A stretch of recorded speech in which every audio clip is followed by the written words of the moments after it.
এই ছেলেটি দেখল যে এই ভাঙা তলোয়ারটির পেছনে আসলে একটি সোনালী রঙের ড্র্যাগন লুকিয়ে আছে। সে সাথে সাথে তার চাচাকে বলল, আপনি এটি কিনে নিন। কিন্তু তার চাচা বললেন যে এই ভাঙা তলোয়ার কোনো কাজের নয়, তাই তিনি ছেলেটির কথা এড়িয়ে গেলেন। কিন্তু ছেলেটি জোর করে তার চাচার হাত তুলে $10 লাখ দর হাঁকিয়ে দিল।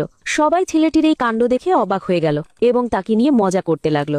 একটি মেয়ে তো একথাও বলে দিল যে তুমি শুধু ভাঙা জিনিসই কিনতে পারো, কিন্তু ছেলেটি কারো কথায় কান দিল না। অবশেষে সে সেই ভাঙা তলোয়ারটির নিলাম জিতে নিল।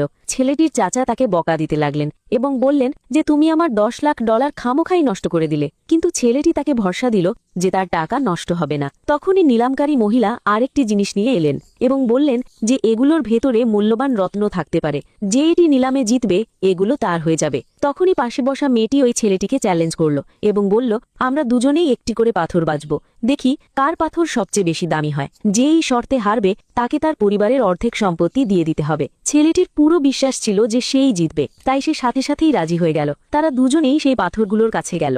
মেয়েটির অ্যাসিস্ট্যান্ট একটি পাথর বাছল। সে বলল যে এর মধ্যে নিশ্চয়ই মূল্যবান রত্ন থাকবে, কিন্তু ছেলেটি বলল যে এই পাথর কোনো কাজের নয়। এরপর ছেলেটি নিজের পাথরটি দেখে পুরো আত্মবিশ্বাসের সাথে বলল যে তার পাথরটিই সবচেয়ে দামি। এ কথা শুনতেই সবাই তাকে নিয়ে হাসতে শুরু করল। কিছুক্ষণ পর পাথর কাটা হলো। মেয়েটির পাথরের দাম বের হলো মাত্র $1 লাখ।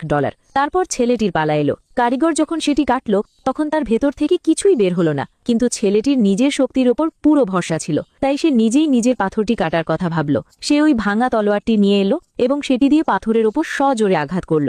পাথর ভাঙতেই তার ভেতর থেকে সবুজ আলো বের হতে শুরু করল। জানা গেল যে ওই পাথরটির দাম $1 কোটি।